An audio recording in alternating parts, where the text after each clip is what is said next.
nosotros les vamos a presentar nuestro proyecto acerca del desarrollo de plásmidos y nanopartículas poliméricas para terapia clínica. Bueno, nuestro equipo está conformado por Santiago Hernández, Alma Paola, Abril Pelayo, Gaby, Gael y su servidora Aranza. Y bueno, nuestro proyecto es en colaboración con la doctora María Eugenia, que tiene una línea de investigación de desarrollo de vectores no virales para terapia clínica.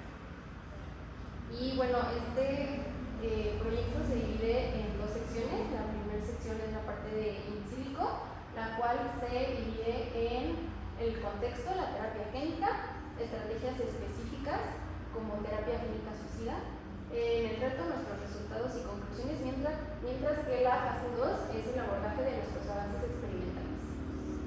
Ahora bien, primero un poco de contexto. Recordemos que es el cáncer. El cáncer es una enfermedad que precisamente hace que las células del cuerpo se multipliquen sin control y sus mecanismos de regulación, ya sea como para que la célula muera, no funcionan correctamente. Precisamente esto es una problemática, ya que, como pueden ver, existen más de 200 tipos de cánceres, así como es la tercera causa de muerte en México y la segunda a nivel mundial. Su peligro sí radica en los tumores, pero principalmente es que este puede pasar a la sangre y llegar a otro órgano, lo que conocemos como metástasis, siendo igual un problema muy grave. También, debido a esto, justo en 2022 se registraron más de 20 millones de casos nuevos, así como 9.7 millones de muertes a nivel mundial. En nuestro país, lamentablemente, más de 91,000 personas perdieron la vida debido a esta enfermedad, lo que justo nos da que ocurren 330 muertes diarias por esta enfermedad. Ahora bien, ¿cómo es que se origina el cáncer? Primero que nada, el cáncer comienza cuando la mutación del ADN no funciona correctamente. Ocurre una mutación de ADN que precisamente altera, como ya mencioné, los genes que controlan tanto mecanismos de crecimiento como mecanismos de apoptosis. Principalmente sus causas pueden variar, ya que existen errores de replicación, también como algunos factores ambientales como el tabaco o incluso algún tipo de radiación. También puede ser de herencia genética. Y por último, esta acumulación de mutaciones, básicamente cómo es que funciona, el proceso es que el ADN dañado se vuelve una célula alterada, esa célula crece descontroladamente y se vuelve un tumor y posteriormente llega a otros lados.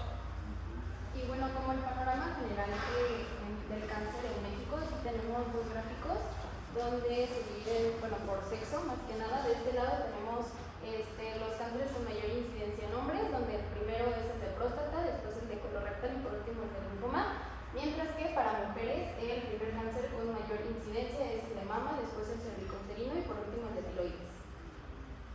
Ahora bien, continuando con el panorama general del cáncer en México, como se mencionó anteriormente, en el 2023 se registraron cerca de 91,000 tipos de muertos, representando 2.4 de los siniestros a nivel nacional.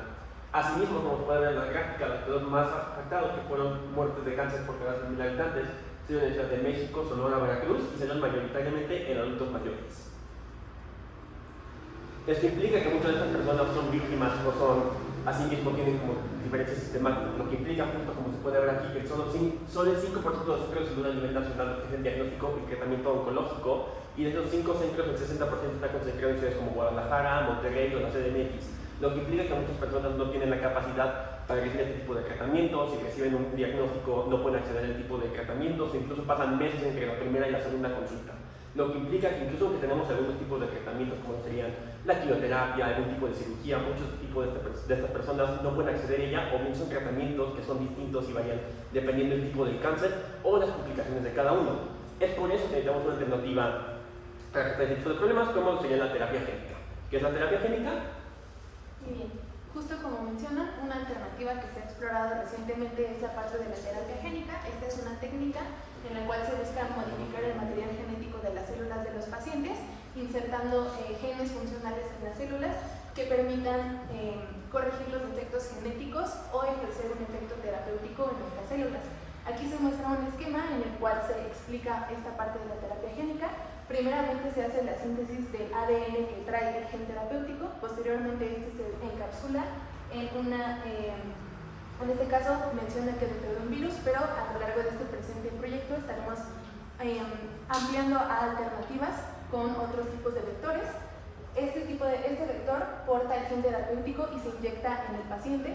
Posteriormente se dirige a la célula que tiene la disfunción y que causa la enfermedad. Después de esto, el virus libera el gen terapéutico dentro de esta célula y esto permite que en el interior de la célula se exprese dicho gen terapéutico y la proteína necesaria para corregir la enfermedad. Cabe destacar que nosotros vamos a estar trabajando con la técnica en vivo, que justamente se enfoca en introducir el ADN terapéutico previamente sintetizado en el laboratorio y esto va directamente al cuerpo del paciente, no se utiliza ninguna línea celular o tejido de manera ex vivo. Y de igual forma, respecto a la terapia génica para el tratamiento del cáncer, es muy importante, debido a la complejidad de esta enfermedad, poder conocer la secuencia de eventos genéticos y epigenéticos implicados en la transformación maligna de las células. Por ello, existen terapias diseñadas para bloquear la proliferación celular, para mejorar la respuesta inmune e incluso para eliminar las células tumorales. Algunas de estas son la terapia génica de compensación de mutaciones, la lisis de células tumorales diana utilizando virus oncolíticos, la terapia antiangiogénica, la terapia génica inmunopotenciadora y en la que nos estaremos enfocando a lo largo de este proyecto, que es la quimioterapia molecular o terapia génica suicida, de la cual se hablará más adelante.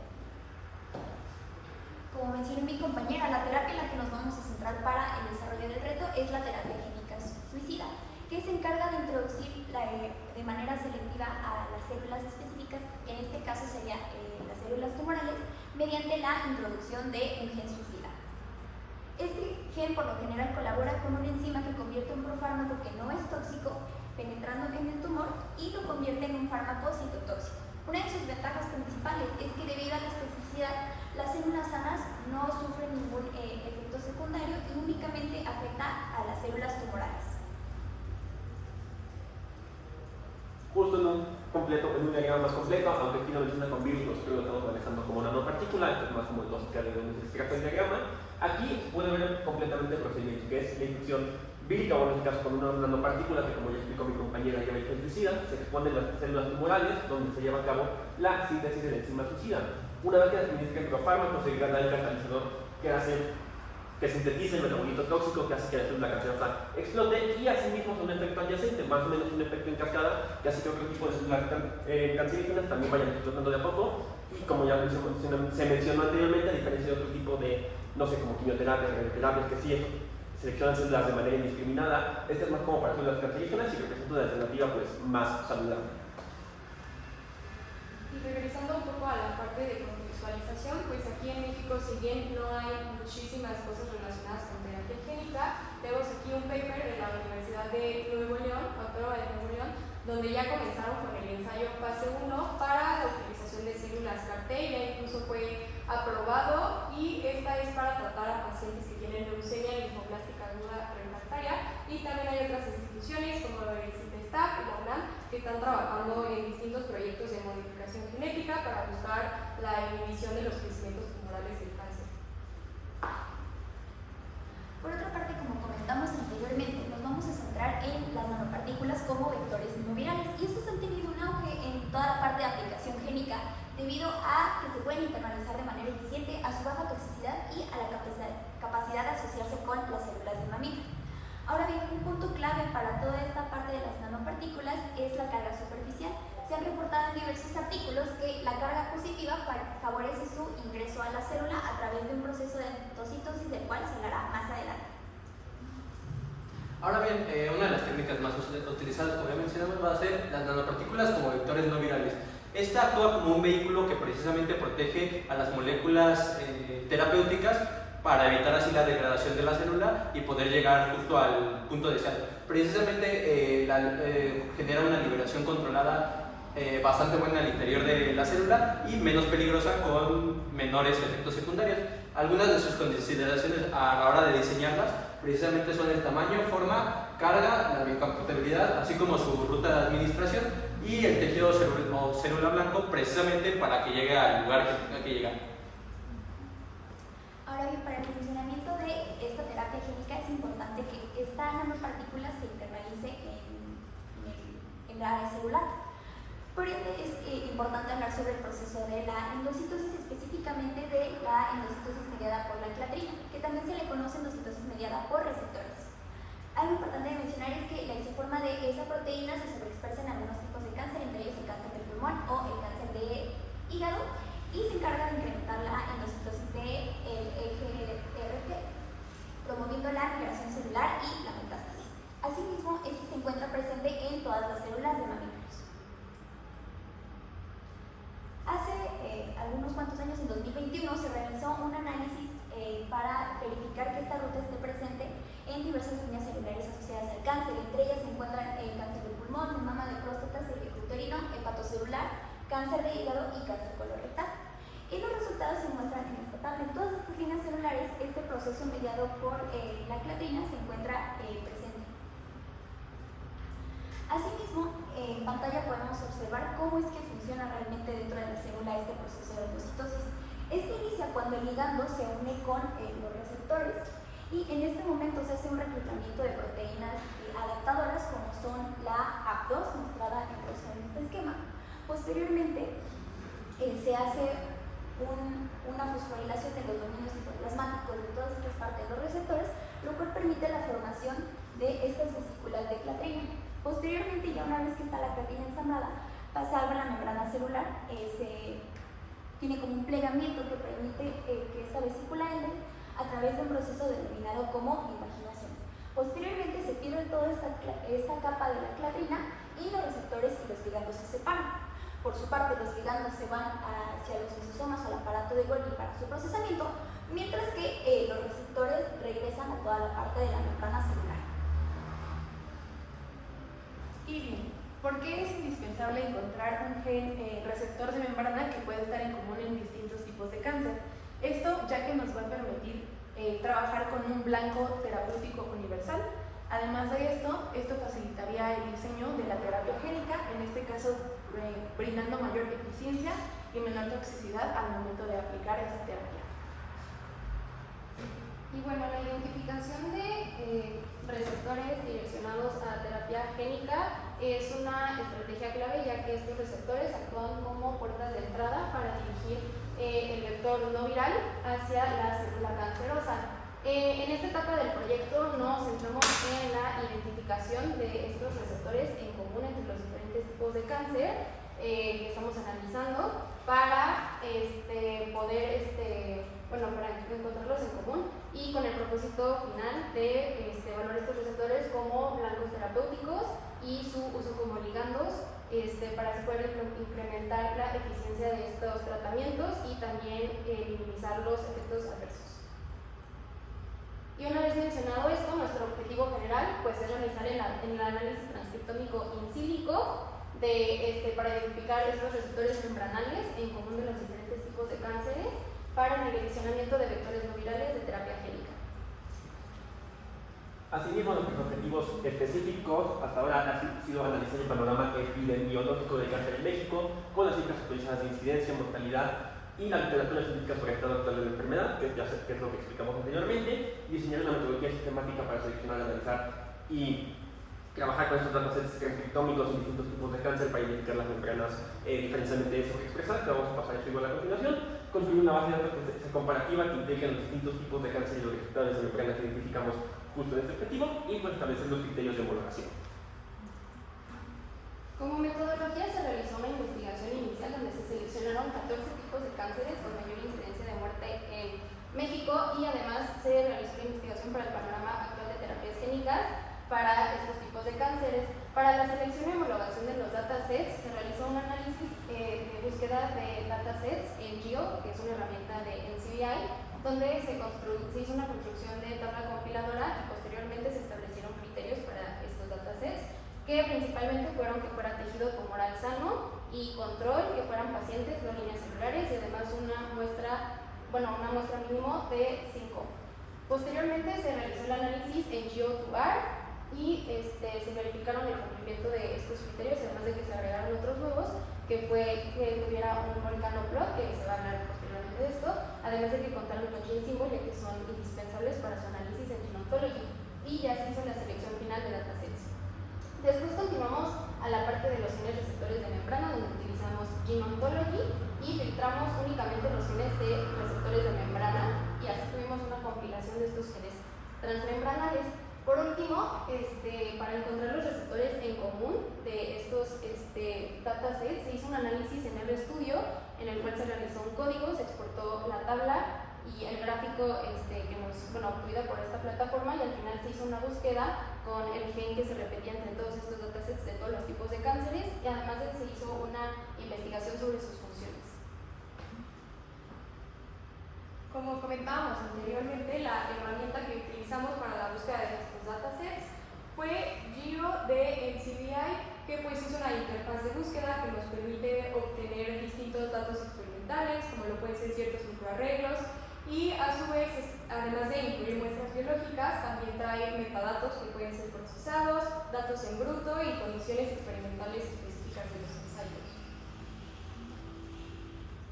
Pasando a la parte de la búsqueda de los datasets en Giro, en la interfaz de NCBI aparece esta pequeña pestaña desplegable y nosotros seleccionamos el Giro dataset para poder encontrarlos. Posteriormente se ingresan palabras clave. En este ejemplo fue ovario cáncer, ya que estábamos investigando también el cáncer de ovario, y posteriormente se da seleccionar en la opción de búsqueda. Una vez que damos la opción de búsqueda, esta es la interfaz que nos aparece teniendo un despliegue de varios datasets, y nosotros aquí seleccionamos el más adecuado. En este punto, algo que tomamos en consideración es que los datasets se pudieran analizar con GeoTuar, que la especie en donde se haya realizado el estudio era Homo sapiens, y que permitiera hacer una comparación entre el tejido sano y entre el tejido canceroso. Ahora bien, al darle clic en alguno de estos datasets, se despliega esta interfaz que se muestra, en donde viene información acerca del estudio, en qué año se publicó, algún resumen del procedimiento que realizaron. Y la siguiente parte que nos interesa es seleccionar la parte de análisis con GeoTuar. Una vez iniciado el análisis, nos despliega esta pantalla en la cual se muestran las muestras obtenidas, y aquí se pueden definir los grupos pertinentes. En este caso se definieron dos grupos, Cancer Cells y Normal Cells. Se puede observar en color verde un ejemplo de los datos seleccionados para Normal Cells, y en color morado los datos seleccionados para Cancer Cells. Estos aquí también se pueden seleccionar tomando en cuenta los criterios que incluye el estudio. Por ejemplo, este contenía el género de las muestras, el tejido del cual se obtuvo, la etapa de cáncer de la cual se obtuvo el tejido, y también el nombre de la fuente de la que se obtuvo. Aquí se asignaron las muestras a cada grupo, como se observa, y posteriormente se selecciona analizar para que el software pueda hacer su análisis estadístico. De este análisis estadístico nos despliega un volcanoplot en el cual se profundizará más adelante, y también una tabla en la que se ha hecho un previo análisis. Es importante descargar esta última tabla, ya que con ella se pueden identificar los genes diferencialmente expresados, tanto sobre como subexpresados, y se realiza un análisis pertinente para quedarnos con nuestros genes de interés. Ahora bien, para comprender todo este análisis que ocurre en GeoTuar, es importante tener en cuenta ciertos criterios estadísticos. Entre el primero se encuentra el logaritmo 2 del fold change, que se encarga de medir la magnitud del cambio de expresión. Si yo tengo un logaritmo 2 del fold change positivo, significa que mi gen se encuentra sobreexpresado, y de manera contraria, si el fold change es negativo, este se encuentra subexpresado. Otro concepto importante es la significancia, que es la probabilidad de que los resultados se deban al azar, y se ve asociado con el p-value, que significa la probabilidad de que el efecto observado del efecto del estudio hubiera ocurrido por casualidad si en realidad no hubiera una asociación entre las variables estudiadas. Referente a la interpretación de los volcanos que nos arroja esta herramienta, tenemos aquí este ejemplo. En el eje X se muestra el logaritmo 2 del fold change, y en el Y el logaritmo menos 10 del valor de la significancia de F, y observados en azul los genes subexpresados y en rojo los sobreexpresados. Para la construcción de nuestra tabla compiladora, una vez que ya habíamos obtenido esta información que comentamos anteriormente, también fue importante considerar esta información, que por una parte el tipo de cáncer, ya que de esta manera nos permitiría contrastar entre distintos tipos, las terapias clínicas asociadas ya existentes para identificar si había algún receptor sobre el que pudiéramos trabajar o algo que quizá pudiera descartarse, el tipo de muestra, que es lo que comentábamos, que fuera tumor contra tejido humano sano, para así evitar ciertos sesgos que pudieran haber con otro tipo de muestra, la relevancia epidemiológica para poder facilitar priorizar ciertos datasets o facilitar que se transfiera el banco terapéutico de interés. Y bueno, otras variables que también tomamos en cuenta fueron los datos demográficos, ya que facilita el ajuste y mejora la validez del candidato. Asimismo, las condiciones clínicas de los participantes, como comorbilidades o tratamientos que podrían alterar la expresión de los genes. Asimismo, resultados favorables en GeoTuar, que fueron los que se mencionaron del Volcanoplot. Y también los gene symbols presentes, que fueron los que también mencionamos, para poder hacer un análisis pertinente en ginecología. Y en cuanto a los criterios de homologación y selección para los datasets, esto ya se hizo una vez que se tenía todo lo demás para poder reducir nuestra lista. Por una parte, pues que al ser estudios de tejido normal con respecto a controles no cancerosos, esto facilitaba la identificación de los receptores de interés y en particular de los genes que estaban sobreexpresados en células tumorales, y pues se excluyeron las líneas celulares debido a que estas no están envueltas en un microambiente tisular como lo son los tumores. Eso puede inducir ciertos sesgos o interferir en la validez de nuestro estudio y de los hallazgos que pudiéramos encontrar. Ahora bien, como segundo criterio fue el número de muestras representativas. Se optó por tener más de 5, ya que con un número menor de muestras podemos caer que en la estadística o precisamente a la hora de analizar no sean tan confiables estos resultados, y precisamente por eso es que fue más de 5, ya que esto nos asegura que vamos a tener mayor confiabilidad a la hora de analizar los datos y compararlos, y pues evitar que justo pueda deberse al azar o debilitarnos su validez por ser menores. Asimismo, también se tomó como criterio las muestras provenientes del tejido tumoral. Esto debido a que también analizamos leucemia y linfoma. Sin embargo, estas eran muestras de sangre periférica, lo cual pues no nos dejaba abarcar la mayor cantidad de cánceres. Justo nos delimita, lo delimitamos, y esto nos garantizó un criterio uniforme para pues, justo abarcar la mayor cantidad de cánceres. Retomando la parte del Volcanoplot, se utilizó para poder observar los genes diferencialmente expresados. Aquí se muestran dos ejemplos de lo que llegamos a obtener. En esta imagen podemos observar los genes sobreexpresados en color rojo y los subexpresados en color azul. Por otro lado, tenemos esta imagen de volcano en la cual no se muestran los genes significativamente sobre o subexpresados, por lo cual este tipo de volcanos se utilizaron como un criterio de descarte y nos quedamos solamente con los que tenían una apariencia similar a este. Igual como ayudados a idea, otro tipo de criterio que tuvimos que considerar es que la falta de los IDs de los genes para el Ontology. Digo que algunos datasets no incluían como los genes estandarizados, los símbolos, y por lo tanto era muy difícil maniobrarlos en Panther o en DOM, por lo que los resultados que nos daban pues no eran sumamente fiables, por lo que era importantísimo que este tipo de IDs para tener un mapeo confiable y que la análisis se pueda ejecutar de manera correcta. Asimismo, tuvimos dos criterios que considerar que los adoptamos por no considerarlos en lo que respecta del proyecto, que es el estadio de la enfermedad. Debido a que como encontramos distintos estudios en etapas tempranas, avanzadas, tardías, consideramos que a lo mejor no era algo sumamente necesario, que esto podría como reducir de manera significativa el nivel de análisis que podríamos llevar a cabo, por lo que decidimos que no sería un factor importante. Asimismo, edades de los pacientes, puesto que muchos estudios tenían edades en un rango de edad avanzada, de edad temprana, de edad media, o simplemente con rangos de 40 a 70 años, lo que podría haber sido un impedimento de haberlo tenido, y por lo tanto también nos decantamos para no limitar el nivel de estudio. Ahora bien, en pantalla podemos ver un resumen sobre los datasets analizados y cuáles fueron descartados.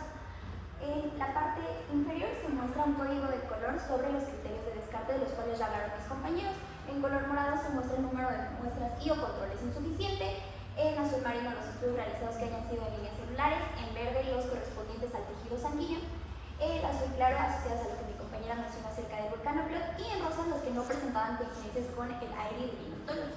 Tomemos como ejemplo por el cáncer de pulmón. De los 6 datasets analizados, 4 fueron descartados. El primero debido al número de muestras y controles suficientes y que aparte el tejido analizado era tejido sanguíneo. El segundo pasa el mismo caso con el tejido sanguíneo.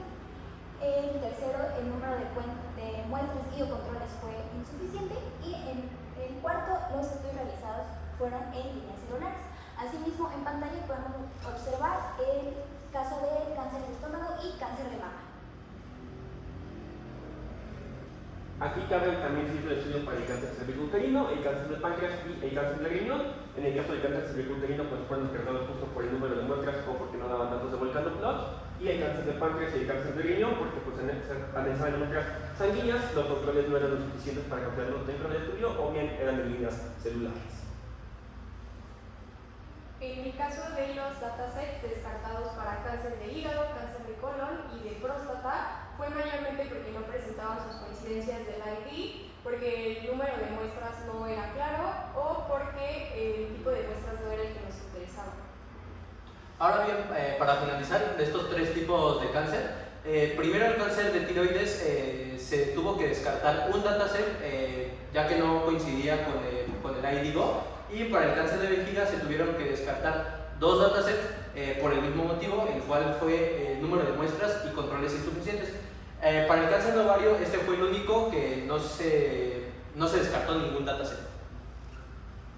Ahora bien, pasando a la parte del análisis de los genes candidatos para receptores de membrana.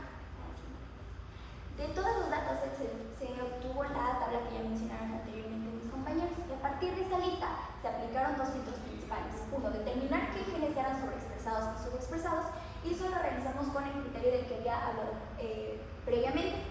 Teniendo un logaritmo 2 del Fortune positivo, se tenían genes sobreexpresados, que esos eran los que nos estaban interesando. Y el siguiente criterio fue que los genes fueran diferencialmente significativos, con esta condición que se muestra en pantalla, que el p-value fuera menor o igual a 0.5, de lo cual profundizaré más adelante.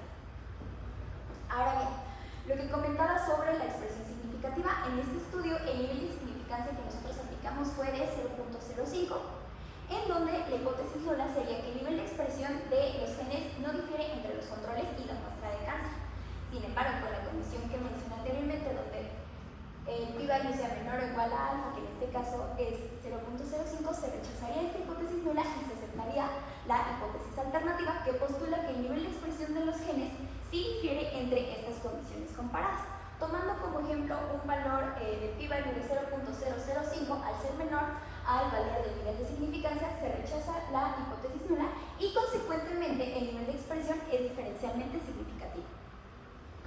Retomando el proceso para poder identificar los genes receptores de membrana, se hizo uso de la herramienta bioinformática Gene Ontology, la cual precisamente tiene como función analizar los genes funcionales. En este caso se muestra aquí en esta imagen un diagrama de jerarquía del proceso.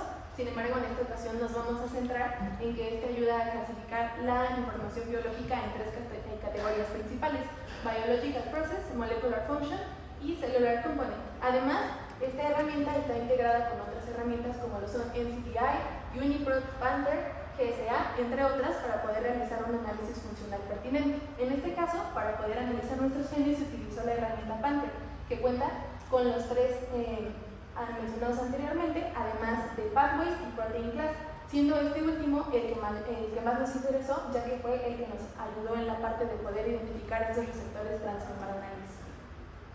Para la parte del ingreso de nuestros datos, seleccionamos los IDs de los genes ya previamente filtrados e identificados como sobreexpresados.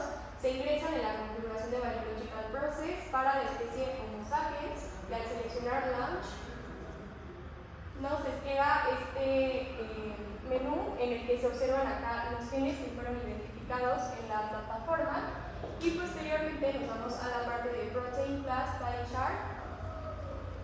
Y justo en la parte de Protein Class Chart, PI, primero que nada ubicamos los receptores transmembranales. Esto debido a que estas proteínas se encuentran atravesando justo la membrana celular. Precisamente estos mandan señales del exterior al interior, y obviamente al encontrarse justo en la capa superficial de la membrana los hace blancos ideales precisamente para justos análisis.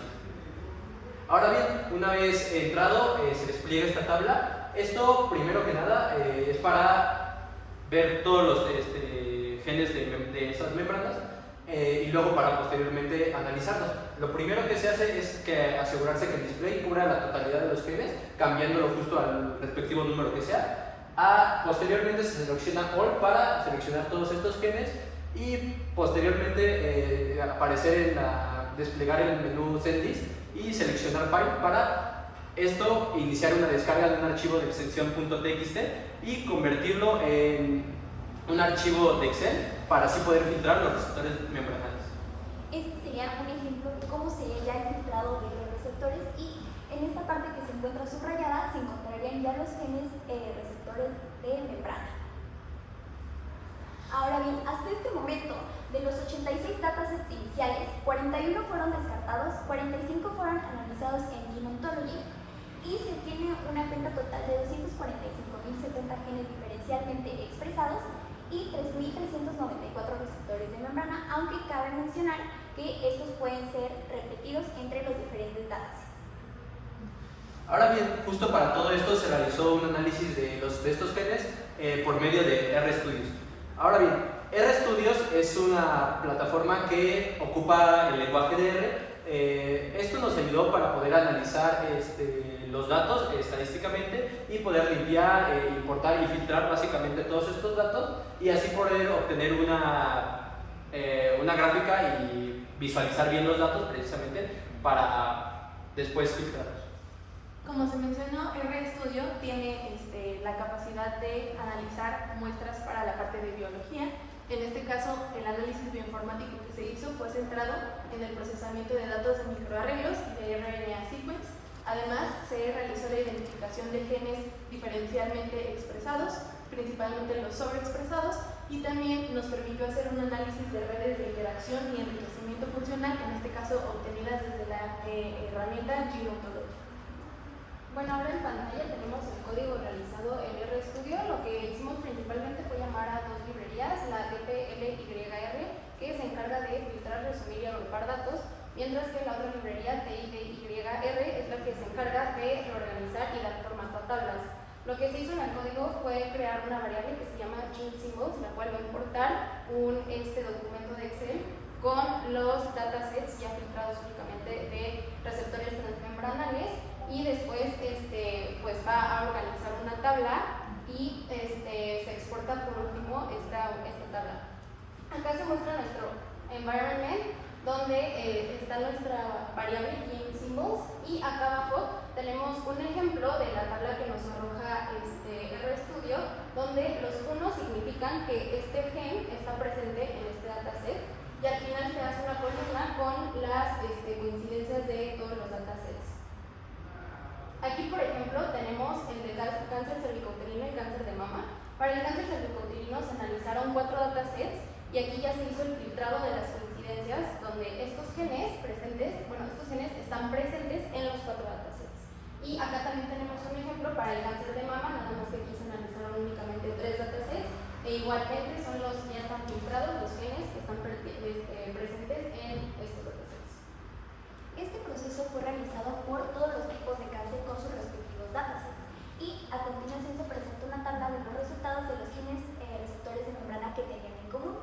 Por ejemplo, en el caso de cáncer de pulmón o cáncer de estómago, entre todos los datos analizados únicamente presentaban una coincidencia. Por ejemplo, en el cáncer de páncreas o de riñón no presentaban coincidencias. Sin embargo, en el cáncer de colon presentaron numerosos genes de receptores de membrana en común. Y bueno, aquí tenemos el código, es básicamente lo mismo. Ya es para todos los datasets de todos los tipos de cánceres. Aquí únicamente se agregó una nueva librería que es Plotly, la cual crea gráficos visuales, y se realizó exactamente la misma metodología, el mismo código. Acá tenemos nuestro environment, nuestra variable de GeneSymbols, que viene siendo nuestra tabla, y nuestra figura, que es nuestra gráfica. Aquí la gráfica obtenida, en este caso gracias al código de R, es la que se observa en pantalla, en la cual podemos ver el número de muestras que se tuvieron entre distintos tipos de cáncer, de 5, 10, 15 o 20 muestras, que fue como el máximo, y el ID de los receptores de membrana que encontramos. Aquí se puede apreciar que en este caso DEC fue el que tuvo más coincidencia en los distintos tipos de cáncer con 19, TGFBR3 y SFRP1 fueron empatados con 18. Ahora bien, de una manera un poco más desglosada, aquí se pueden observar los demás tipos de genes que contaron con 17 muestras. 17 repeticiones, perdón. Aquí también se observa en qué datasets apareció cada uno de ellos, y también a su vez el tipo de cáncer en el que aparecen cada uno. Y ahora mismo les vamos a mostrar los más importantes y qué son. El gen que identificamos que se repitió más cantidad de veces, teniendo 19 coincidencias de los 45 datasets, fue el gen P, que es una tiroxina proteína quinasa que actúa como receptor de superficie celular para esas moléculas, está involucrada en el proceso de hematopoiesis y también para la regulación de la angiogénesis. Este gen se ubica en la membrana celular y también identificamos como número de coincidencias entre los tipos de cáncer, que estaba en 10 de 12. Tenemos también el gen de TGFBR3. En este caso, este trabaja como receptor de superficie celular que regula diversos procesos celulares, incluyendo la proliferación, diferenciación, migración y también la apoptosis celular. Además, inicia vías de señalización como la de BPM inhibina y TGF-beta al interactuar con diferentes ligandos. En este caso, también promueve la lesión de células epiteliales y también se encuentra ubicado dentro de la membrana celular. Este tuvo una coincidencia de 18 de 45 datasets totales y también se observó una coincidencia de 9 tipos de cáncer de 12 cánceres estudiados. Con respecto al gen SFRP1, este estuvo presente en 18 datasets de los 45 analizados y en 9 cánceres de los 12 de igual manera se encuentra afuera de la membrana celular. Su función es modular la señalización WNT. Este es un canal de comunicación celular, además de que presenta efectos antiproliferativos y puede inducir angiogénesis, que es la formación de vasos sanguíneos que transportan nutrientes y oxígeno a estas células cancerosas, y además interviene en el ciclo celular y en el desarrollo renal. Así mismo, el gen que seguía era el que se pasó el filtro de los 18, fue el ILS6T, que es un gen que funciona igual de forma de creación renal, es esencial para la supervivencia de las neuronas motoras sensoriales y también está involucrado en la fase embrionaria de las personas. Tiene moléculas receptoras de señales que regulan la respuesta inmune, el dolor y otros tipos de señales, y tuvo un número de coincidencias de 17 de 45 en los datasets, y en los casos que manejamos apareció un total de 8 veces de los 2 tipos de cáncer. Posteriormente está el gen TDR2, cuya función es un receptor de superficie celular para el colágeno, y otra de sus funciones es que se encarga de regular la diferenciación celular, específicamente de osteoclastos y maduración de condrocitos, migración y la proliferación celular.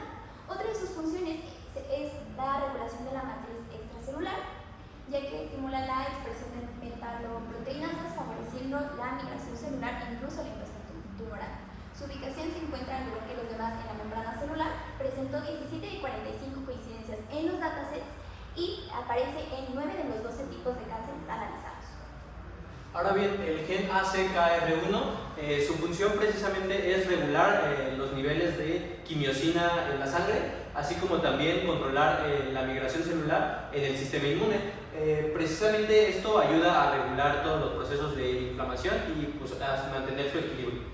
Ahora bien, su ubicación precisamente también fue en la membrana celular, contó con un número de coincidencias de 17 de 45 datasets, así como también tuvo un número de coincidencias entre tipo de cáncer de 10 a 12 tipos de cáncer.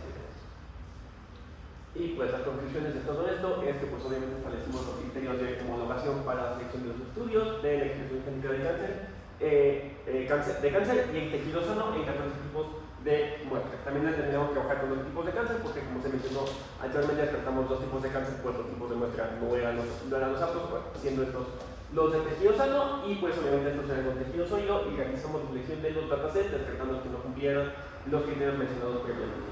También utilizamos la herramienta bioinformática de Gene Ontology para identificar los receptores de membrana diferencialmente expresados y poder utilizarlos como blancos en la entrada de nanopartículas poliméricas, y finalmente el uso de R para poder identificar los cánceres que fueron el de TEK con 19 muestras, SFRP1 y TGFBR3 con 18 muestras. De igual forma, las perspectivas para esta primera parte in silico son primeramente profundizar en el estudio de los receptores transmembranales seleccionados para poder confirmar o descartar su participación en el desarrollo de la angiogénesis y de la diabetes tipo 2. También tenemos la parte de indagar al respecto de la compatibilidad de estos receptores en los procesos de endocitosis mediada por creatrina de terapia génica para la terapia génica en cáncer. De igual forma, debemos explorar o diseñar ligandos que permitan la interacción para cada uno de estos receptores transmembranales. Y para ello también se van a realizar simulaciones de acoplamiento molecular, es decir, molecular docking, entre los ligandos y los receptores transmembranales, con el objetivo de poder evaluar su viabilidad de manera in silico. Y bueno, tomando todo esto en cuenta, pudimos identificar que es esencial la identificación de receptores de membrana al uso de desarrollar vectores no virales para la terapia génica aplicada a cáncer. Sin embargo, para el desarrollo de estos, no nada más es importante la parte de la identificación de receptores, sino la parte de otros elementos génicos, más allá del vehículo que sea el vector. Es importante tener DNA plasmídico que sea en altas cantidades, que tenga buena pureza.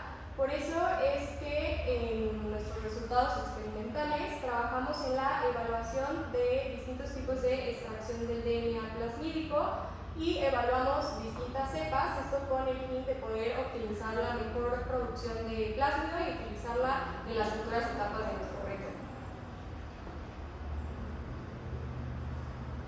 Pasando a la parte experimental, como mencionó mi compañera, los vectores son fundamentales para poder hacer la transferencia de este material genético para todo este tipo de terapias génicas. Para poder lograr que esta estrategia génica sea eficiente, se necesita que el ADN plasmídico sea internalizado en la célula diana, como se muestra en el diagrama. Posteriormente, que pueda ser liberado en el citoplasma y transportado hacia el núcleo para poder llevar todo el proceso de transcripción. Profundizando sobre los retos en la producción de plásmidos, en este caso, primeramente la degradación intracelular del ADN plasmídico puede limitar de manera significativa la eficiencia de la transferencia génica. Además de esto, se busca un alto grado de pureza en los plásmidos, ya que la FDA exige una baja cantidad de endotoxina, en este caso no mayor a 5 unidades de endotoxina por miligramo de ADN, y también requiere de la ausencia de contaminantes de ARN, proteínas o genomas bacterianos. Además de esto, se buscan altas proporciones de isoforma superenrollada para asegurar que ingrese un número significativo de células y que se puedan expresar al momento de llegar a la célula. Y profundizando ahora en el plásmido superenrollado en la terapia génica, este es muy eficiente debido a que brinda mayor actividad biológica en comparación con otras isoformas. De igual manera, la FDA recomienda que aquí haya una proporción no menor al 80% en la producción de plásmido superenrollado para las terapias, y también este nos muestra una eficacia de transfección que nos permite una mayor expresión y niveles dentro de la célula. Asimismo, nos permite una estabilidad en el almacenamiento y en el transporte, y por último, reduce los riesgos de recombinación o de mutaciones al momento de aplicar la terapia. Ahora bien, justo la importancia de métodos de extracción de plásmidos.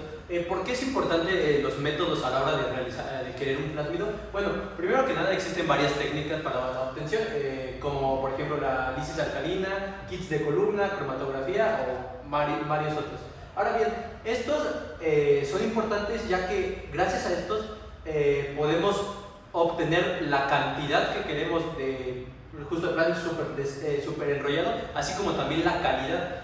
Precisamente esto hace que a la hora de enfocarnos en cuál utilizar sea un buen punto para empezar a entender cómo es que pueden llegar a funcionar y así llegar a producir en escala y facilitar, por así decirlo, la viabilidad económica para justo su aplicación clínica.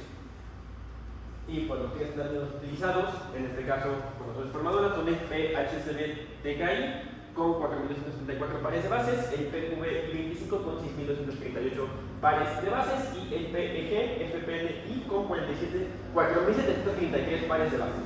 Cabe recalcar que estos plásmidos ya se están en introducción de genticida y se utilizan primordialmente en muestras. Ahora, para la selección de genotipos utilizamos E. coli. Por una parte utilizamos DH5-alfa, que es una referencia ya clásica, estandarizada. Utilizamos Top10, que es tolerante a insertos grandes o repetitivos, que es bastante estable y tiene buen rendimiento. Y 10-beta, que es conocida por tener una alta eficiencia de transformación, sobre todo con constructos complejos. El propósito justamente que se busca es poder evaluar mediante la PCR en tiempo real, la amplificación con estas cepas para poderlo así aplicar en distintas aplicaciones terapéuticas. Ahora bien, principalmente fueron dos objetivos los que tuvimos, el cual primero que nada fue comparar diferentes métodos de extracción y la purificación de plásmidos para, como ya lo había mencionado, comprobar su eficiencia y la obtención de este mismo, así como también evaluar distintas cepas de clonación de E. coli mediante la transformación con los plásmidos y la amplificación de la PCR para seleccionar la cepa más óptima. Con respecto a la metodología del desarrollo experimental, se extrajeron los plásmidos previamente mencionados por 5 diferentes métodos, que es mini-prep, lisis alcalina, easy-prep, microondas y el método KIT Gene-Loop. Posteriormente se realizó una digestión de plásmido con EcoRI y se verificó con electroforesis la linealización de este plásmido, además de la pureza de los plásmidos extraídos previamente. Después se realizó una transformación en las diferentes cepas de Escherichia coli, que fue de H5-alfa, TOP10 y YES-beta, por medio de choque térmico, y se sembraron en placas para verificar esta transformación. Por último, se hizo una PCR de prueba donde se seleccionaron los primers para los genes específicos de canamicina y ALA-A. Se preparó el template con el plásmido previamente transformado y se prepararon después las mezclas que utilizamos, utilizando tag DNA polymerase with standard tag buffer. Por último, se realizó la PCR y se verificó la amplificación por medio de electroforesis. Ahora, en cuanto a nuestros resultados de extracciones iniciales, tenemos aquí primeramente el gel en el que verificamos el pH SVTKI. Podemos observar que para todos los métodos de extracción están como A, B, A, B. Esto fue porque hicimos duplicados para ver distintas, para justamente garantizar que no hubieran como diferencias, porque en teoría era lo mismo. La parte del kit en realidad no son solamente 2, sino 4, porque se hizo una doble elección en la columna. Y podemos observar que en los carriles que son de kit, que van del 8 al 9, hay una gran presencia del plásmido. En el caso de todos los plásmidos, lo que hicimos fue recuperarlo a partir del mismo volumen del medio, y en todos los carriles se inyectó la misma cantidad. Sin embargo, pues sí vemos aquí una diferencia notoria. Eso nos puede decir que quizás sería bueno hacer el proceso con un menor volumen inicial de extracción, o tal vez aumentar la cantidad de volumen en el que se hace la dilución, pero de manera general sí podemos observar que hubo una obtención del plásmido por todos los métodos. Ahora bien, en el gel de PQB25 no se puede observar como tal una extracción del ARN, y asimismo pues se puede observar, por ejemplo, en la solución del kit A, que hay una mayor representatividad de este tipo de muestras. Con respecto al plásmido PGGPN1, tiene un peso molecular de 4.733 pares de bases. Como ya comentó mi compañera, se utilizó el marcador DNA del promega, y aquí podemos observar que sí hubo RN contaminante, y también podemos observar que el método por el cual obtuvimos una mejor extracción de plásmido fue por KIT en el fluido A, porque tenemos una banda más intensa. Asimismo, podemos considerar que la extracción de plásmido por el método de lisis alcalino también fue viable, sin embargo sí presenta bastante contaminación.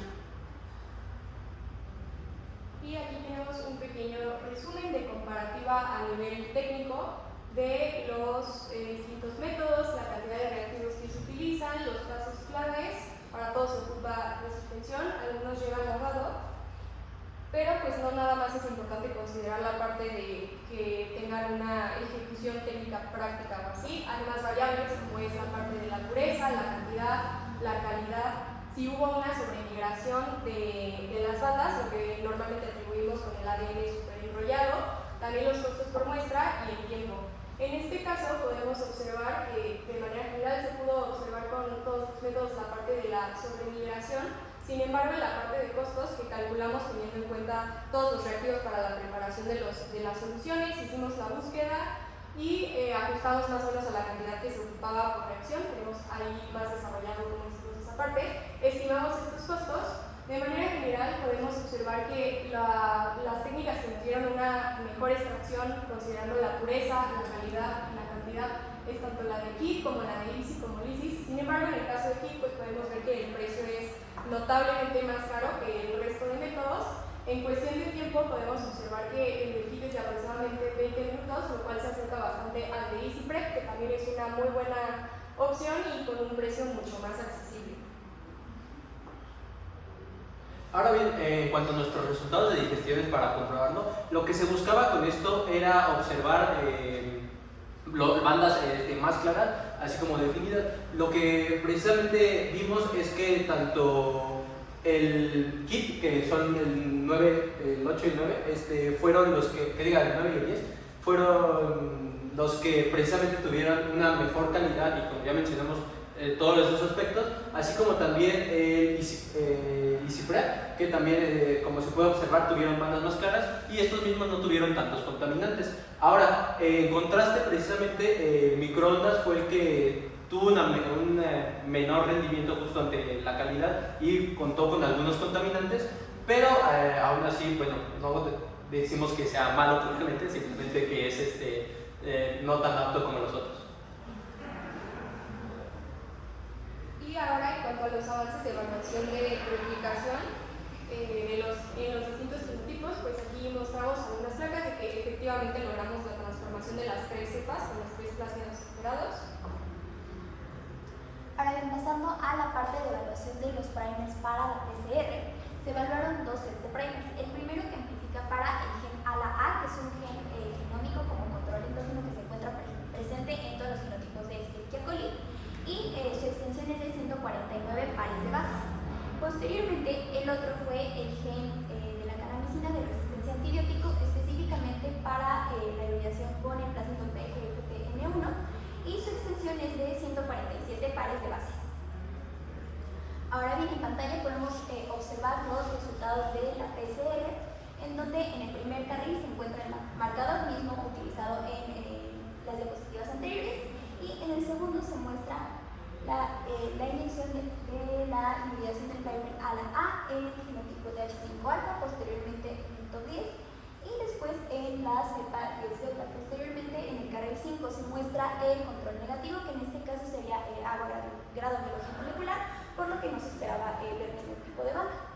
Ahora bien, como mencioné anteriormente, la extensión de este gen ALA-A es de 149 pares de bases, y teniendo en cuenta las líneas que indican del marcador, se puede confirmar que estas regiones amplificadas se encuentran dentro de los 150-149 pares de bases aproximadamente.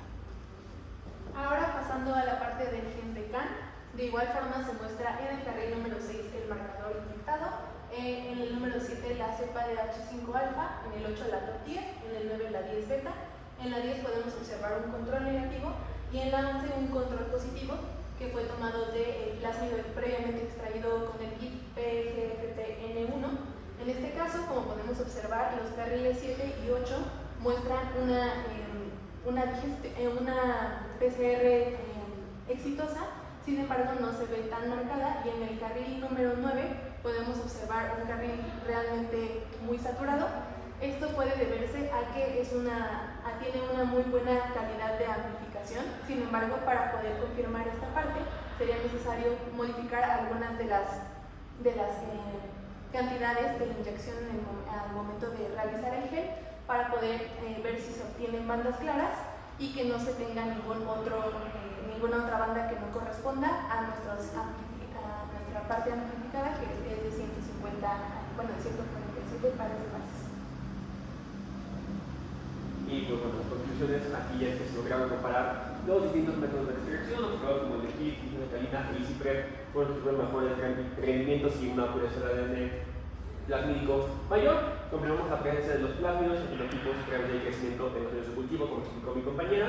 Las digestiones realizadas nos permitieron evaluar la calidad del plásmido PGCPN1 y PQBI25, y pues obviamente nos permite establecer una base experimental para producir a futuro los vectores novenos. Como perspectivas, al comprobarse la efectividad de los primers para la amplificación, por PCR se buscará amplificar los plásmidos de interés por medio de PCR en tiempo real. Asimismo, se realizará una evaluación por método alternativo para confirmar la presencia de ADN superenrollado, y además conectaremos estos avances con el diseño de un vector viral para terapia clínica. Para concluir, queremos darle las gracias a nuestra informadora, la doctora María Elena Aranda Barradas, por la oportunidad de colaborar en sus proyectos de investigación y por proporcionar el antibiótico de cecina y los plásmidos con los que hemos trabajado, y al doctor Leonardo Cañete Cifuentes por el seguimiento del desarrollo de las herramientas y Muchas gracias. Nos vamos a hacer estas referencias. Gracias. Muchas gracias. Ay, muchachos, qué barbaridad. Estoy haciendo un poco cuadrado. Muchas felicidades, en verdad. Híjole, es un trabajo, se aventaron un trabajo titánico en muy poco tiempo. O sea, esto parecen resultados de cuando menos un semestre, ¿no? La verdad, muchas felicidades. Sí.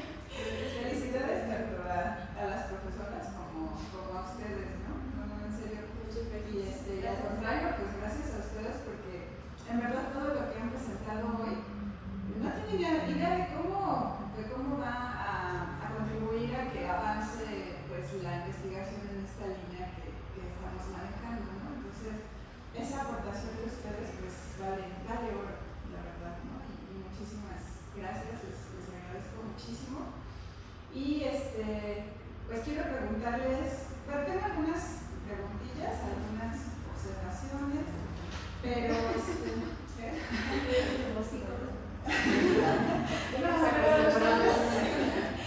que no es nada que los tengan problemas, estoy segura.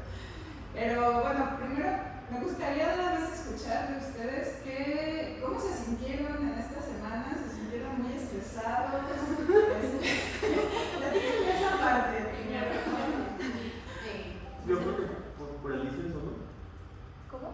Bueno, pues fue un trabajo bastante intensivo para poder sacar la presentación. Sí fuimos como avanzando ahí bastante en detalles. Por ejemplo, tuvimos un poco de atraso, pusimos como muy bonitas las placas de que se transformaron todas y con todos los plásmidos, pero la realidad es que en el primer intento y con la complicación de la asociación eso conllevó un reto porque ya decíamos, bueno, ya tenemos el de PGP listo, el de PQ, pero nos faltaban ciertos métodos para el de la asociación y así. Entonces como que eso lo estuvimos como constantemente checando para poder tener todos los plásmidos purificados por los distintos métodos. Entonces a nivel laboratorio como que ahí fue ese arrastre, pero creo que fue muy padre que como somos un grupo pequeño, todos nos pudimos involucrar en utilizar todos los métodos de extracción. No fue como que, uy, pues te toca ver aquí ¿no? Y a lo mejor lo hace, sino que fue así como todo de lleno. Los geles ya que tal los hacemos rapidísimo para estar como constantemente checando, diciendo tal vez aquí se degradó, tal vez acá algo salió mal, entonces hay que repetirlo, y así toda esa parte fue interesante. Y a nivel de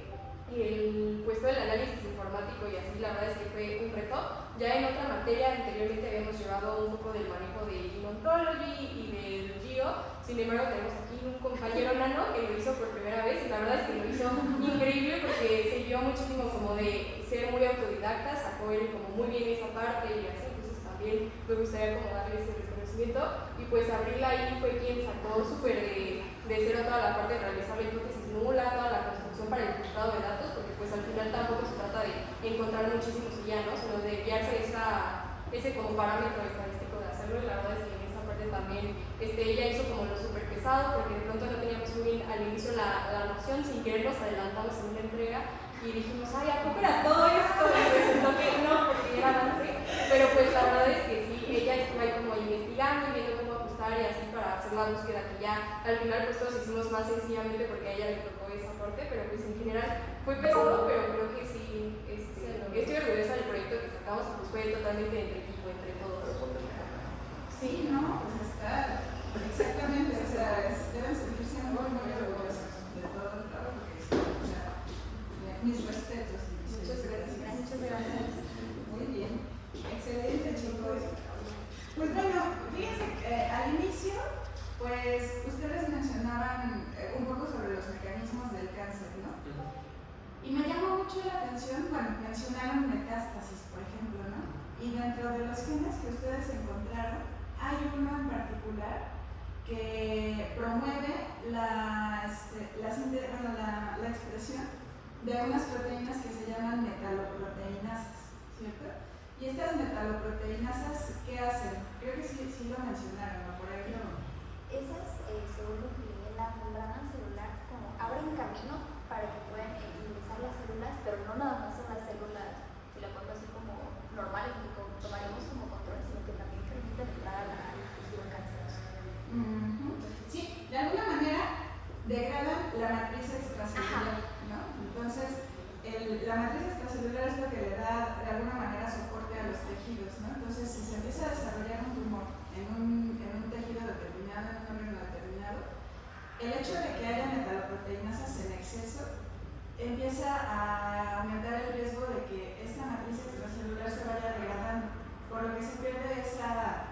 ese tipo de soporte al tejido, y entonces se filtran más fácilmente esas células tumorales hacia vasos sanguíneos, ¿no? Entonces una vez que llegan a vasos sanguíneos o linfáticos, adiós, ¿no?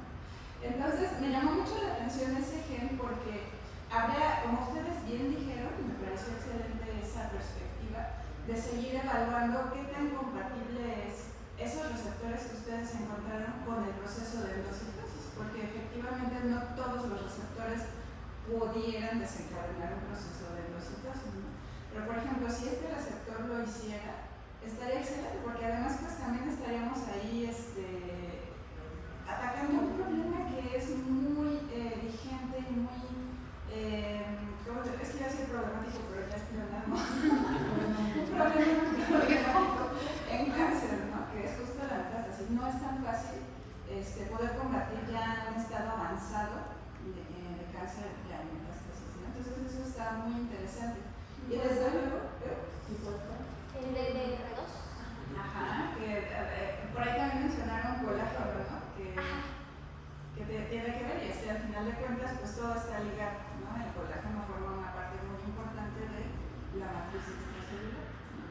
Entonces, muy bien, fue uno de los que más me llamaron la atención. Y bueno, de ahí en fuera pues también el resto, claro que se considera, pues todos sus criterios de exclusión me parecieron excelentes. Y bueno, ahora va otra pregunta que también me llamó la atención. Creo que fue aceptado que descartaran también el uso de líneas celulares, porque efectivamente el ambiente tumoral es muy complejo, ¿no? Entonces sí es muy difícil que realmente algo in vitro represente pues tan vivazmente o tan otra vez no tan representativamente que represente tan representativamente lo que pasa in vivo, ¿no? Pero bueno, mi pregunta ahora es, ustedes, porque generalmente cuando nosotros desarrollamos algún modelo terapéutico o algo, pues la primera línea de prueba es in vitro, ¿no? Y generalmente pues nos basamos en líneas celulares tumorales para probar el efecto, ¿no? Y ya después nos vamos, si todo sale bien, nos vamos a in vivo, ¿no? Entonces ustedes creen que el haber descartado estos estudios que se hicieron in vitro pudiera de alguna manera afectar estudios posteriores, por ejemplo, si nos fuéramos con esos receptores que ustedes escogieron que ocurren in vivo, ¿no? ¿Creen que esto alteraría estos estudios a posteriori si nosotros quisiéramos probar en alguna línea celular derivada de ese tipo de cáncer o de tumor nuestros resultados? Bueno, al menos yo, como mencionamos, somos ciertos números de cáncer y hoy no pasan todos los tipos de cáncer.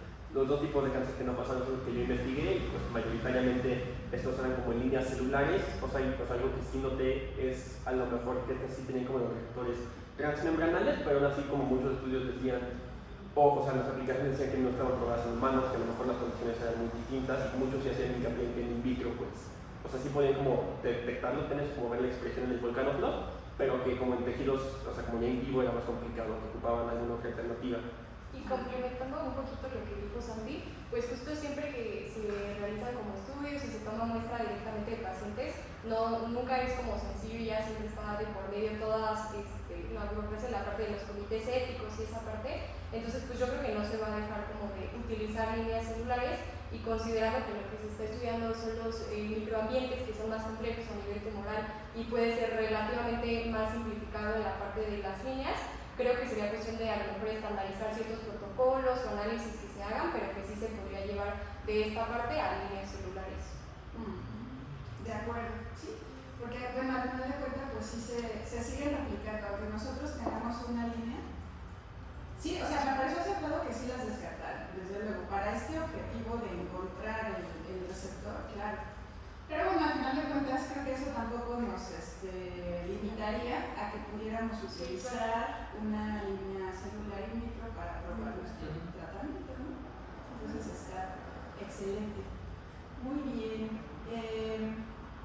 Bueno, y esta otra pregunta pues simplemente me surgió como al inicio, ¿no? Que tiene más que ver con los fundamentos del cáncer, ¿no?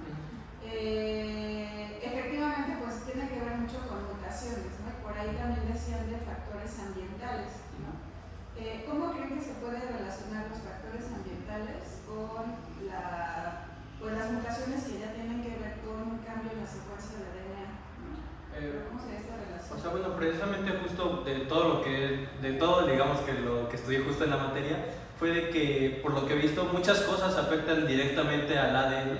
O sea, tal vez no como tal así modificarlo, pero a veces hay muchas cosas, por ejemplo, justo hablábamos de que algunos nutrientes o bueno, comidas pueden afectarlo también, pueden llegar a provocar que justo el ADN se vea alterado. Por ejemplo, a mí que justo estudio las nanopartículas y todo eso, justo el hecho de que sean tan pequeñas puede llegar a filtrarse justo en los ADNs y precisamente esto puede generar una alteración pues, que no queremos precisamente, ya sean por los metales y todo eso, y pues realmente creo que es algo que altera precisamente el ADN y que pues estos factores sí son muy, digamos, variados y por muchas razones pueden llegar justo a tocar el ADN.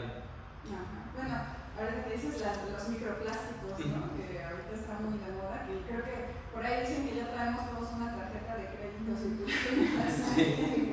tanto plástico que consumimos. Pero en realidad hay una rama de la genética que es no tan nueva, pero sí en comparación con la genética tradicional, que es la epigenética. Entonces, y bueno, se los comento por si les interesa este tema, porque también digamos que una de las perspectivas de la terapia génica es utilizar, por ejemplo, ya RNAs que tengan que ver con la regulación de la expresión de genes, ¿no? Por ejemplo, los RNAs de interferencia. Es decir, la epigenética tiene mucho que ver con la expresión de genes que no tenga que ver o que no esté relacionada con la secuencia del DNA, ¿no? Entonces, está incluido dentro de eso, por ejemplo, la actividad de las enzimas que metilan el DNA, ¿no? Si un DNA está metilado, ¿qué pasa? Si un promotor está muy metilado, ¿qué pasa? Tiende a compactarse la cromatina y además no es reconocido por los factores de transcripción. Entonces también pues, está toda esta otra parte para explorar, ¿no? Tanto, por ejemplo, la actividad de todas estas enzimas de metilasas o modificadoras de histonas en terapia génica se está usando mucho también el envío, por ejemplo, de RNAs de interferencia y todo eso. Incluso también cada vez se descubren más tipos de RNA, ¿no? Ahora hay uno que es long non-coding RNA, ¿no? Que también tiene mucho que ver con la expresión de genes. Y pues puede ser también una estrategia. Al final de cuentas, el regular la expresión de genes que están sobreexpresados en cáncer, pues puede ser también por dónde atacar. ¿Por qué buscamos una alternativa no viral? ¿Cuáles serían algunas desventajas de los vectores virales? Pues la inmunogenesidad, ¿no? Que puede llegar también como a atacar células sanas y crear enfermedades, no sé, obtener efectos pues negativos, y los vectores no virales pues tienen esta parte de que pueden evitar contagios o otras enfermedades, y además de que son más económicos. ¿Son qué? Más económicos. Sí, más fácil de producir y demás. Sí, efectivamente. Al final, si ya va a haber una respuesta inmune contra ese vector, pues va a ser un poco menos eficiente, ¿no? Su llegada donde tendría que llegar, y aparte, pues si está este riesgo de o que desarrolle ciertas mutaciones por ahí el virus y que allá empiece a hacer cosas raras, ¿no? Muy bien. Aquí también, ojo, por ahí mencionaron que el gen suicida era específico, ¿no? Algo así mencionaron al inicio. Pero ojo, porque la especificidad, o sea, si el gen suicida, recuerden, pues es por ejemplo, en el plásmido que tenemos, en el del HSV. PHSV-TK. De hecho, es el HSV1-TK, porque es del virus del herpes simplex.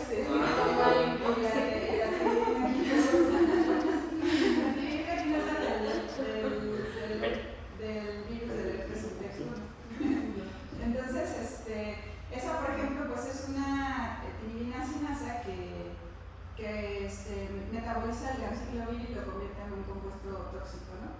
Entonces ahí sí, pues las células que lo agarren, sean sanas o no, si tú le administras de manera sistémica al paciente ganciclovir, pues esas células se van a morir, ¿no? Las que hayan sido transfectadas. Por eso es tan importante justo el encontrar ligandos para dirigir específicamente a estas líneas celulares, bueno, más bien a estas células tumorales, que tengan sobreexpresado este receptor y que realmente sea específica esa terapia suicida, ¿no? O esa terapia génica suicida. Entonces, sí, eso es importante, ¿vale? Porque en realidad cuando no estamos utilizando ligandos, pues en realidad la probabilidad de que se transfecte cualquier tipo de célula, pues ahí se da más o menos igual, ¿no? Pero eso cambia cuando incorporamos justo los receptores, ¿vale? Entonces es importante. La clatrina, la clatrina, efectivamente, es muy interesante esto de que esté sobreexpresada en ciertos tipos de cáncer. También hay otra vía de endocitosis que es mediada por otra proteína que se llama caveolina. ¿Sí la habían escuchado por ahí? Caveolina. Entonces también se ha por ahí descrito que algunas nanopartículas, bueno, dependiendo del tamaño de la nanopartícula, se va a ver beneficiada una vía sobre otra, ¿no? Son muy similares en realidad, nada más que la clatrina tiene pues un recubrimiento muy especial en las vesículas, ¿no? Pero la caveolina también favorece esta formación de vesículas. Entonces va a depender del tamaño de partícula que una se vea beneficiada sobre la otra. Y estaría interesante ver si la caveolina también por ahí tiene temas de sobreexpresión en cáncer. Es algo que me llamó la atención.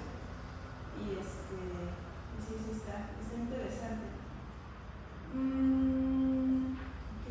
Lo del escape de endosomas igual lo vemos en otras partes del reto.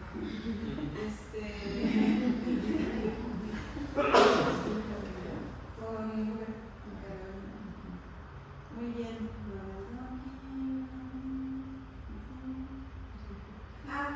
Pues pasando a la parte del plásmido,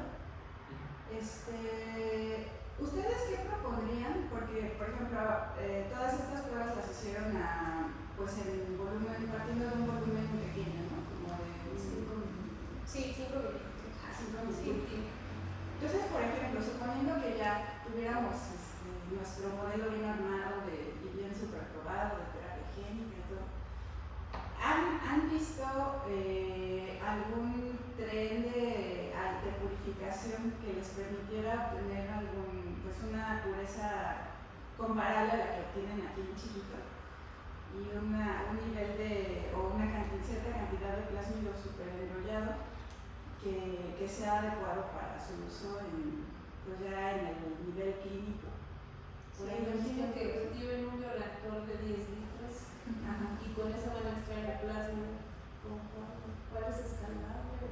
Pues ¿Es diferente a todo lo que hicieron?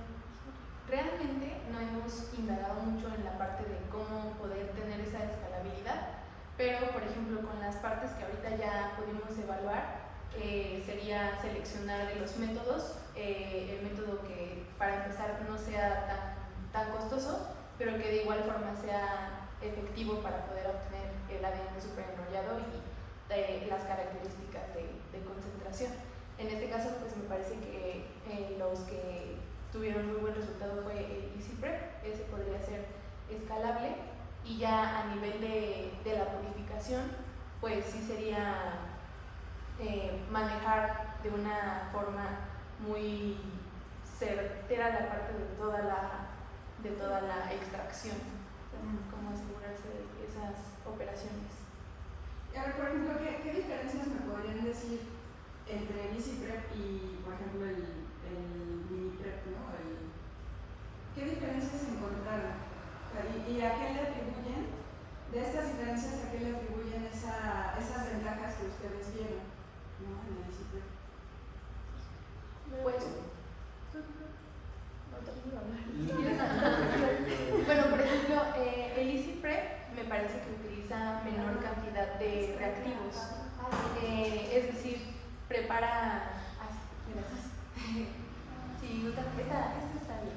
Bueno, el EasyPrep, por ejemplo, solamente utiliza la parte de la lisocima, la RNasa, el calor, y a comparación de todo, bueno, se sigue con la lisis térmica enzimática y la centrifugación. Entonces, en este caso, una de las variables que considero que pueden servir para que no haya tanta contaminación, por ejemplo, es que no se hace el uso de muchas soluciones, por ejemplo, la parte de la lisocima, el tritón, el acetato, isopropanol, que pues a nivel tanto experimental como ya en una mayor escala pueden llegar a tener pues tal vez algún contaminante, o incluso al momento de agregar más soluciones hay pues ahora sí que una como discrepancia, podría haber mayor error en la parte al aplicar el método. Entonces el EasyPrep, por ejemplo, al solamente tener esta parte de la lisocima y la RNasa, reduce esas posibilidades de error. Y justo para el mini-prep, que lo volvimos a repetir hace poco para el de Ciocina, pues ahí se ocupan 3 soluciones, de las cuales incluso una sí nos mencionan ahí en el protocolo que debía ser como recién hecha. Entonces también creo que puede ser un factor que puede como ser muy variable para tener como cierta pureza o así, que tiene como mucha variabilidad esa parte. Y viendo la parte del tiempo, pues también la verdad es que notablemente es casi el doble de lo que nos toma. Entonces, al hacerlo constantemente, pues sí, tampoco es ahí como muy favorable el mínimo. Creo que también complementando yo lo que dijeron ambas de mis compañeras, si tenemos en cuenta toda la parte de pureza, cantidad y calidad y todo lo de los EasyPrep también sería siendo una buena opción. Igual en la parte de los costos, ¿no? Es mucho menor al kit, que sí tiene una ineficiencia, pero a largo plazo, ya en una escala mucho más grande, ese costo se elevaría en exceso. Entonces, por eso creemos que el EasyPrep podría ser una muy buena opción, aunque creo que sería pertinente ya en caso de escalarlo un poco más, evaluar si todos estos factores de pureza, cantidad, calidad y todo esto del superenrollamiento se queda como las mismas condiciones que se realizan en el laboratorio antes de poder llevarlo a escalar Para uso clínico. Ajá, sí, para uso clínico. Ok, claro. Y por ello ustedes mismos mencionaron al inicio una metodología o una operación unitaria, que es la cromatografía, ¿no?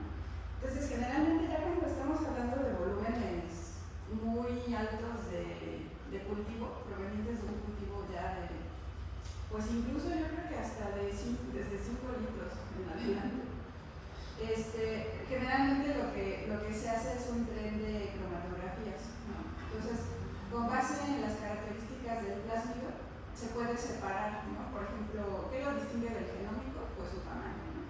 Entonces podemos usar una cromatografía de de exclusión molecular, ¿no?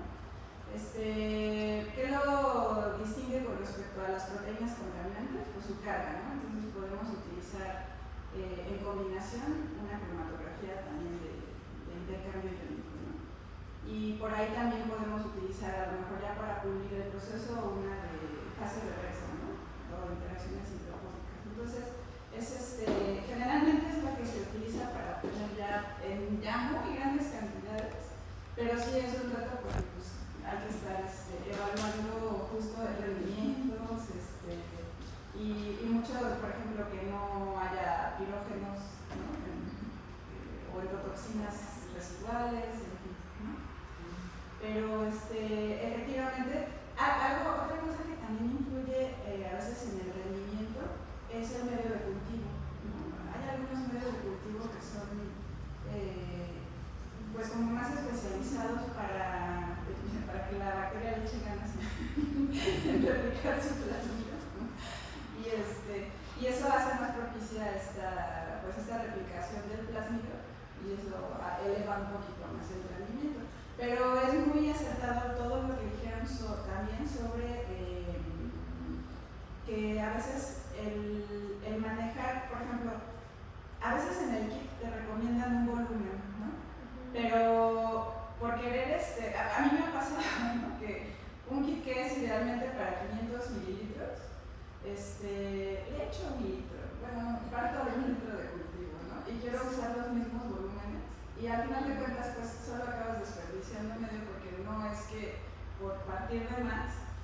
poder obtener más cantidad también, ¿no? Sino que todo tiene cierta proporción y todo está diseñado para que, pues, de acuerdo con esa capacidad de que tenga cierto volumen de buffer de lisis, por ejemplo, solo va a poder lisar hasta cierto número de células, ¿no? Entonces es muy importante eso que ustedes reportaron también, ¿no? Para considerar dentro del desarrollo del protocolo. Entonces, bien, era lo que les quería preguntar, comunicar. Y observaciones.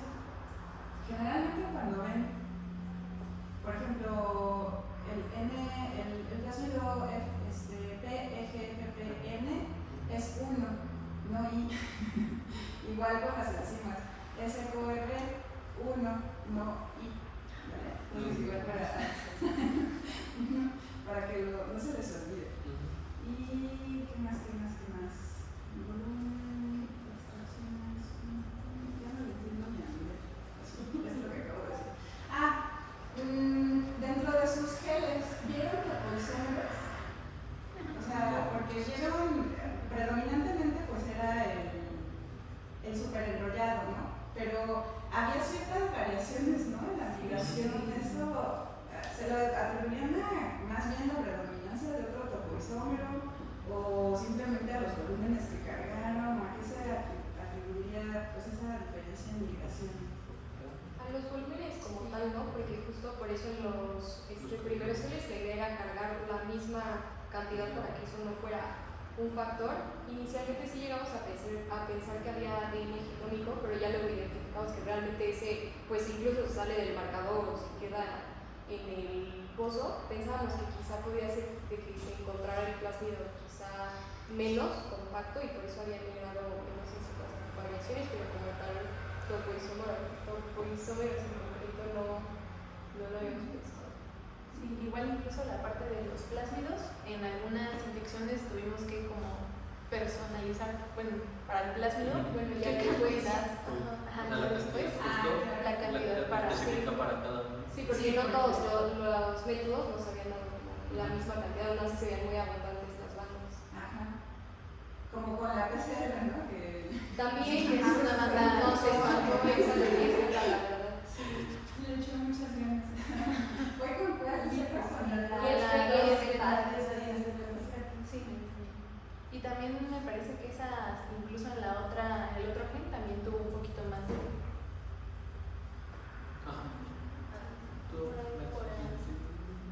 De hecho, está curioso porque el ala como que fue menos, como que fue específicamente con el gen de CAN, que es se ve como esa subdispuesta, sí. ¿Y les costó trabajo transformar alguna en particular? ¿O todas? La GFP. Sí, esa y también por el tema de la ampicilina y la ampicilina que no teníamos muy claro cómo estaba la resistencia de ese otro, pues también ahí hubo una vez que no nos creció nada y dijimos, pero yo creo que ahí nos pasamos de antibiótico y así, entonces esas últimas igual tuvo su chiste. Pero entonces sí pudieron tener crecimiento sin usarse vecino. No. Las que no nos habían salido y nos salieron apenas esta semana fueron ya a raíz de con el antibiótico. Sí. La desventaja es que, pues sí, bueno, es que es de las estrategias comerciales, ¿no? Pero la cecina es cara. O sea, está como en 10,000 pesos un gramo. Y ese era el más barato. Por eso lo pusimos en la Sí. Entonces incluso hasta, no sé, yo creo que, por ejemplo, en algún dado caso, por ejemplo, si pensáramos hacerlo ya a nivel industrial y demás, yo creo que sí valdría la pena incluso cambiar el marco de lecturas del gen suicida a otro plásmido que tuviera resistencia Algo más accesible. O no se podría también buscar un medio de cultivo que le brinde más nutrientes al plásmido y ocupar una menor cantidad de cecina. Pero es como la manera de verlas, ¿no? Sí. Es que con esa estrategia arriesgarías la selectividad, ¿no? Sí. O sea, si tú les das más nutrientes para que se salten la cecina, entonces Se van la función de la cecina, ¿cuál fue? Se van a acabar rápido la cecina y se van a seguir replicando. Y y van a sacar el plasma. Y ya no vas a saber qué fue. Se van a empezar a dividir sin plasma. Sí, es necesario. Y eso que nos decía de la sucina está como patentada o algo así, o incluso aunque la venda de manera genérica en general es cara. No la venden en Las yo sepa. No la venden, no, es que es exclusiva para la investigación. Ok. Y por ejemplo, hasta donde yo sé solo hay 2 marcas, solo 2 productores, Invivo Gin y Termo. Y es más, estoy dudando de si la de Termo es la misma y ellos nada más la revenden. Sí. Entonces, sí es difícil de conseguir. Por ejemplo, ahorita justo coticé y la llegada me la manejan a inicios de diciembre. También esa es la gran desventaja, ¿no? Porque otro antibiótico, pues sí es.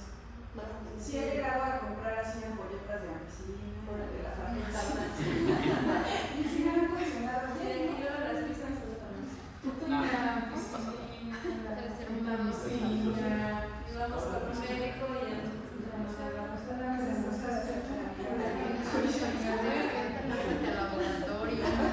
La situación. Bueno, y ya nada más tengo unas últimas 2 preguntas. ¿Cuáles son los topoisómeros que ustedes recuerdan? O sea, bueno, uno es el que es el ideal, ya me dijeron por qué, y estoy de acuerdo, es el súper enrollado, ¿no? ¿Y cuáles otros recuerdan? El circular, Sí. el bilateral Sí, ya, eso. Ya. Exacto. Y entonces, ¿a qué creen que pudiera deberse?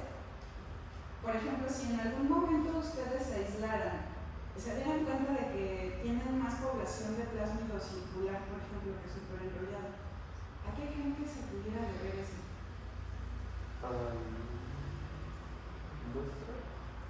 Pues luego tiene mucho que ver la carga, ¿no? En qué tanto se puede llegar a contactar, ¿no? Si interactúa con otras moléculas. Porque ¿quién se encarga de hacerlo súper enrollado? La topoisomerasa, Exacto. porque al final le dan más giros a la cadena de ADN. Entonces, pues podría ser que ahora sí que la actividad de esa enzima dentro de ese tipo de plasma. Exacto, esa podría ser la actividad. Yo tengo una hipótesis, que por ejemplo, dependiendo del tiempo que lleve el cultivo, pudiera ser que se pueda predominar. Por ejemplo, en un cultivo que lleve muy pocas horas, yo creo que es probable que, o es cuando yo he visto más tendencia a que haya circular, porque a lo mejor todavía no ha habido ese chance de que necesitan las topoisomerasas para superenrollarlo, ¿no? Entonces también es importante darle el tiempo suficiente. Generalmente, ¿ustedes cuánto tiempo le dieron a sus cultivos? Pues aproximadamente 12 es como 8, ¿no? 10, no, 16. No, Pero un día antes. como 18 Ajá, 24 horas. Como 18 a 24 horas. Ajá. ¿Cuánto? Un día. No, yo un día, no sé. Procuramos que fuera como entre 18 a Así van 24. a las 10 y a las 10 de la mañana ya estaba. Sí, no. Sí, no, Sí, no, como no. 18, sí.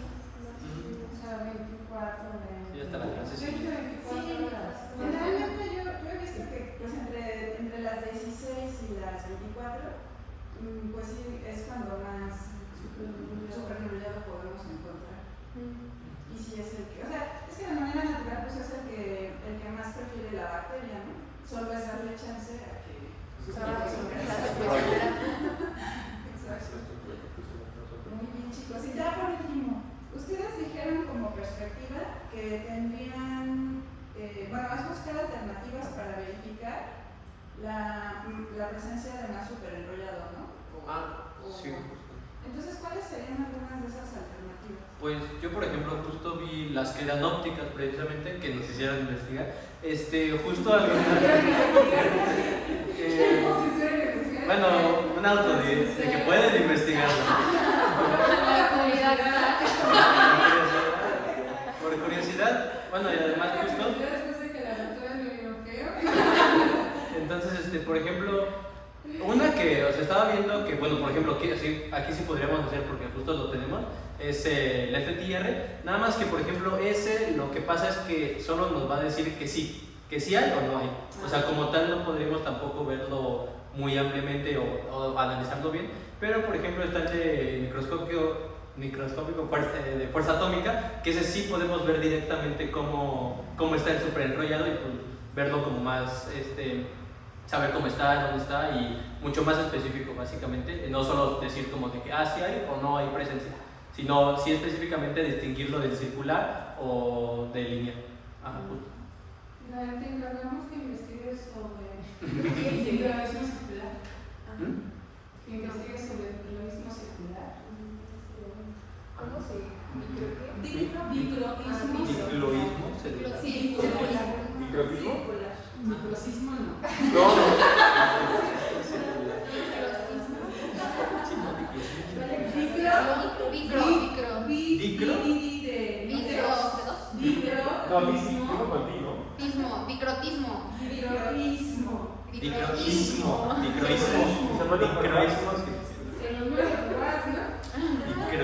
Dedicarlo a Gael.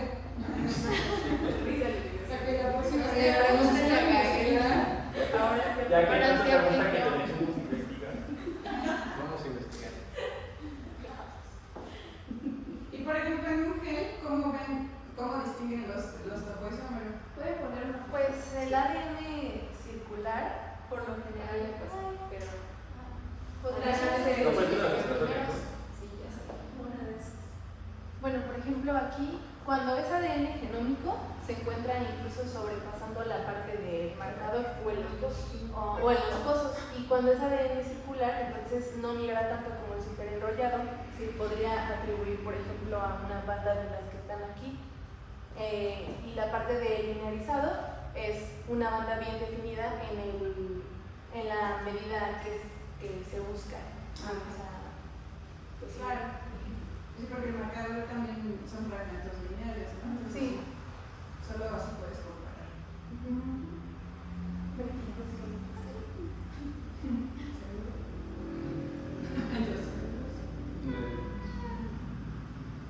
Exacto, el que menos migra es el circular, ¿no? Luego el lineal. No me refería a seguros de solo Gaby va a participar.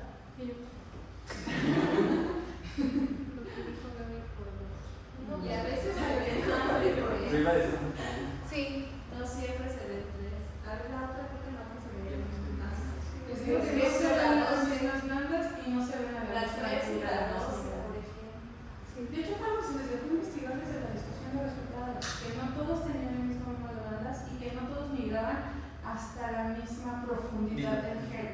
Entonces ahí está sonando un montón de isoformas, ¿no? O sea, bueno, Exacto. ¿cómo saber que de todas esas asegures que del perfil de 7 bandas traes un superenrollado? No lo sabemos. O sea, pero sí es algo a discutir a mayor profundidad, ¿no? Y por eso la solicitud de la Sí, o sea, sí, es que por ejemplo, justo igual el problema con las ópticas es que muchas nos van a decir lo mismo, o sea, de que sí hay presencia, pero no distinguen, no logran llegar a distinguir justo cuáles son cuáles de cada uno, mientras que el de fuerza atómica sí lo hace. Ya te mandé el nombre. Sí, sí.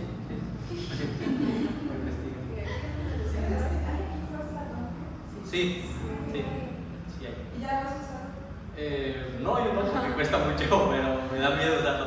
Pero, no, sí, Yo lo he pero usado porque sí, normalmente lo usa un profesor. estuve analizando unos distintos que estaban así configurados, muy bonitos. Pero neófita totalmente me ayudó otra compañera que es experta, no Sí, es que Biológico, no sé qué tratamiento se te. no sé. Sí, es que justo precisamente yo justo solo he analizado cosas. De hecho, me parece muy curioso que pudieran como meter eso y yo dije, no, pues realmente no sé cómo es que lo podrían o cómo, de qué manera Por preparar. ejemplo, en el SEM que se les hace bañar. Eso sí, por ejemplo. Es posible que Sí, esté sí. conjugado alguna técnica. ¿no? Ajá, Para- yo digo que algo similar debe de para pasar justo en el de fuerza recubrir atómica. el material biológico y leer ese recubrimiento, no propiamente el material. ¿no? Sí, porque justo en el SEM, por ejemplo, no se ve lo como tal. O sea, en el SEM justo lo que hace, no, o sea, como es tan, justo tan, Pues sí que estoy tanto, hablando de ajá, justo tanto, no, sí requiere precisamente eso.